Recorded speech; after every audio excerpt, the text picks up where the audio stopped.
Good evening, ladies and gentlemen. It is Monday, 26th of July, 2021. Welcome to Hindsight episode whatever, where we learn to be a better trader. Now, I've taken a couple of weeks off lately, as you might have noticed, not creating content for two reasons. One, after 10:30, the liquidity is dead, and I'm just scavenging for pips in the morning. Anyone that's been around pre-COVID will know that June and July is typically a terrible period to trade in. It's the end of financial year, and liquidity just completely dies off. It'll happen this year, next year, the year after that. It's cyclical. Get used to it. Now, the second reason is I recently bought a property and it is taking up way too much of my time with the paperwork and just managing people doing some basic fucking tasks. So that's taken up all my time, and I guess today's a little bit special because we're finally getting out of the July rut where we've now got liquidity flowing in and stocks are actually moving and it feels like a normal day. Well, not entirely. So let's go through the basics. LYC. This one moved on the back of a financial report. And what I was looking at here, this was an interesting trade today because, well, it was just sort of lingering around this level here at 680. Took a short here at 686. And that was on the back of this volume spike here when it dipped below 680 for like a second or two, and then someone just market bought all the way, and then there was no follow through, so I shorted it, and I thought it'd be like a double top. And what I was looking for was basically a quick drop, perhaps a VWAP bounce, retest, and then a drop again. That was the idea, but it just slowly trickled down. No real volumes, no real sell volumes, no conviction in wanting to reject this stock. So I closed it out as it was tapering off. I only got a few ticks out of it, I think about 4 ticks.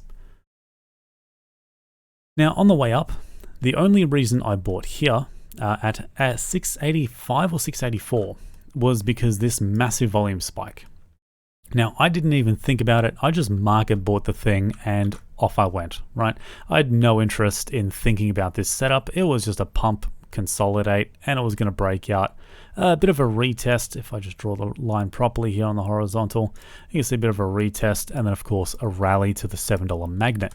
Now, $7 on the order book, there was like about 120,000 shares, I think it was, and every other line in the book had about 25,000 shares off the top of my head. So it wasn't a big wall. It was about 4 to 5 times bigger than your average line. So we were talking about this in Discord about maybe 699 not being the best exit, getting in front of that wall, but maybe 703, 704, just wait for that wall to break and then just sell it after that.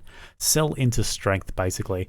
But of course, didn't do it because I'd rather talk about it than actually do it, which is unfortunate. So lesson learned, listen to myself and close out as planned, really. So I took the safe exit. I thought maybe, we might still be in this low liquidity rut. I think really I'm just trying to justify it there, but still happy with the trade overall. Missed VWAP, didn't come down. Now this part here killed me. I was just like, I'm not watching this stock anymore. Once it ranges like this, I usually lose interest and it goes sideways for most of the day. However, the opportunity was there for a VWAP hit. So this little circle here represents an opportunity that was missed. And I think that was a very good, clear opportunity at VWAP. But again, missed it. I was trading something else at that time, I believe, or watching something else. So look, I was overall happy with the trade on LYC. CCX was a missed opportunity here, and the breakout really was here.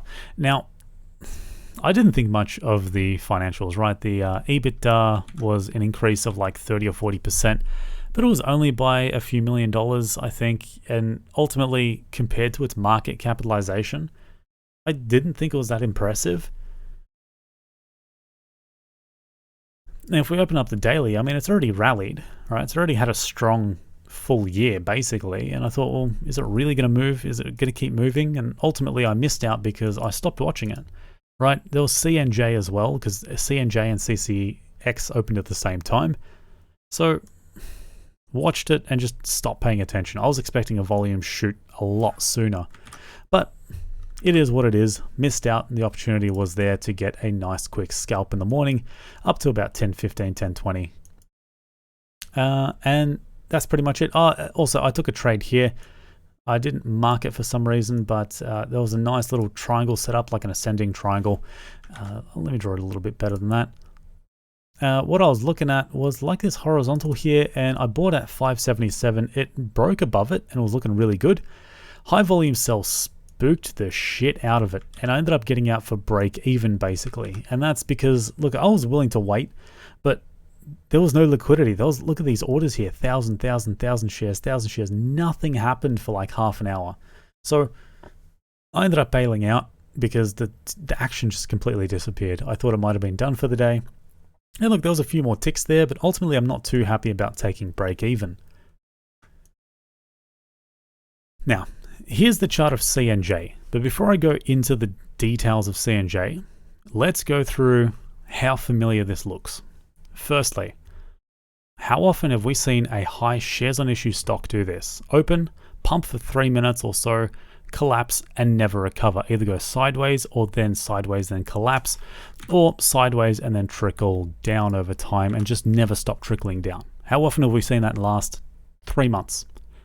Yeah, every single fucking time, 99% of the time. Now, when have we not seen that happen? When have we seen this pump, pull back, and I mean like well below the open price, consolidate, and then rally? When have we seen that, guys? Come on, you've been reading the news, you've been paying attention to the markets. How often does this happen, and on what reason? What justification?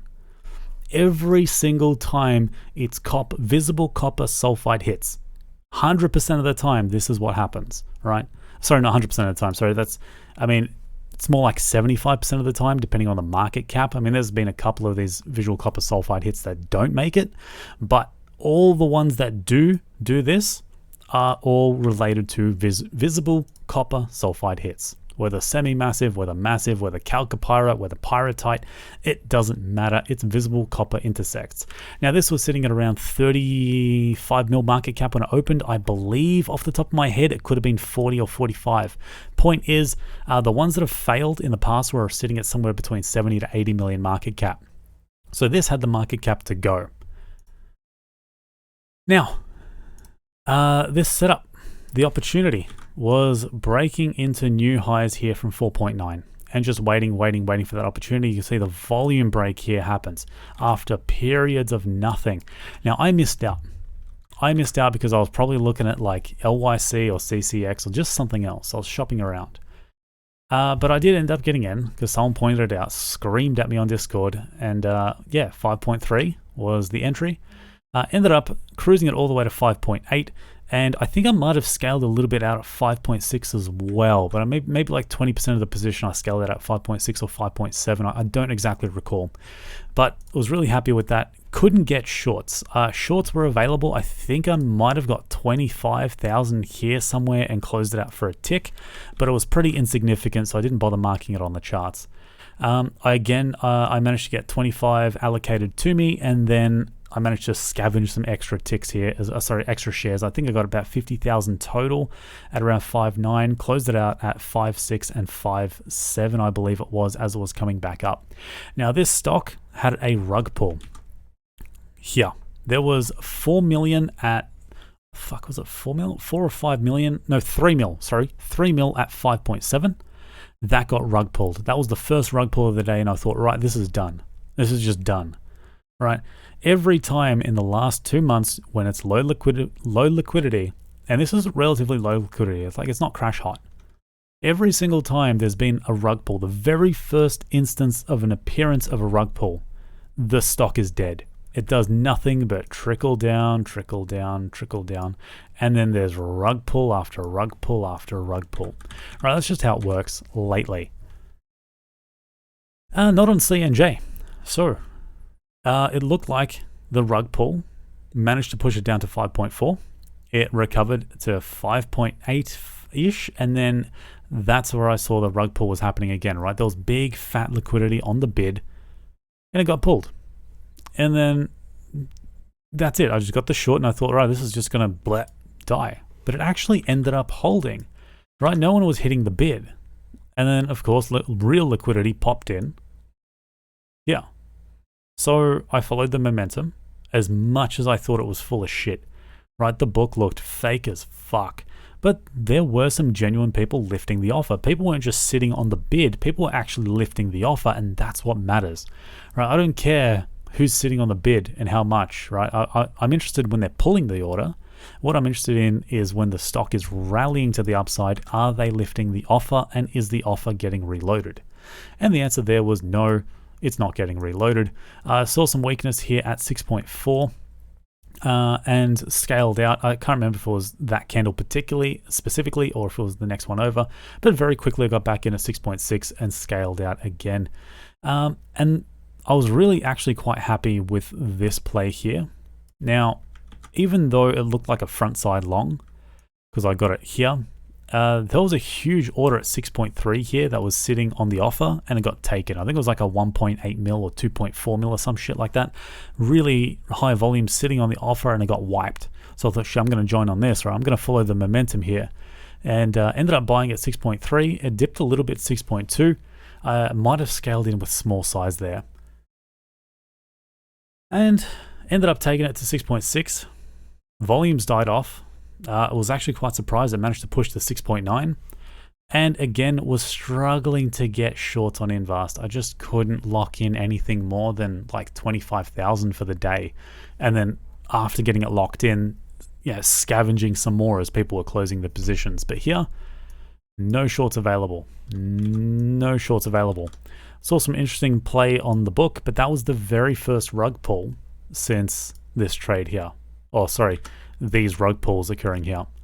Right, there was a double line rug pull here of 5.7 and 5.6 getting pulled together. You can see there's even a little bit of a gap, I guess, but long story short is this got pushed on fuck all liquidity.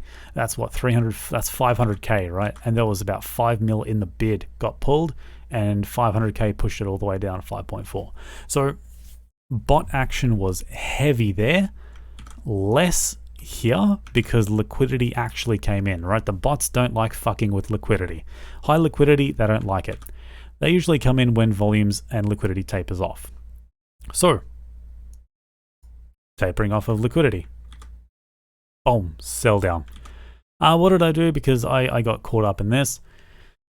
Yeah, I ended up getting long, and it looked good because there was a huge wall here on the book at 6.2. I think it was about 4 or 5 mil shares or something like that. Yeah, it got pulled and got fucking smacked down. I should have known better. I should have sold into the 6.2 wall when it was there. I didn't. I was sitting there contemplating the exit. Ultimately, I think I just didn't want to be wrong, which, you know, after having such a good day, I mean, a really good day, like getting pretty much everything right, at least, you know, it felt really good today. So I was like, okay, well, I can close it on a good day. I know what I'm doing. I'm going to get this right. So buy, and get fucking wrecked. So gave away more than I'd like to have on that trade. So look, it is what it is. And those are the trades for today. So if you found anything helpful at all, please do consider hitting that like and sub button. I'd appreciate that a lot. Otherwise, guys, I'll probably catch you tomorrow. Peace.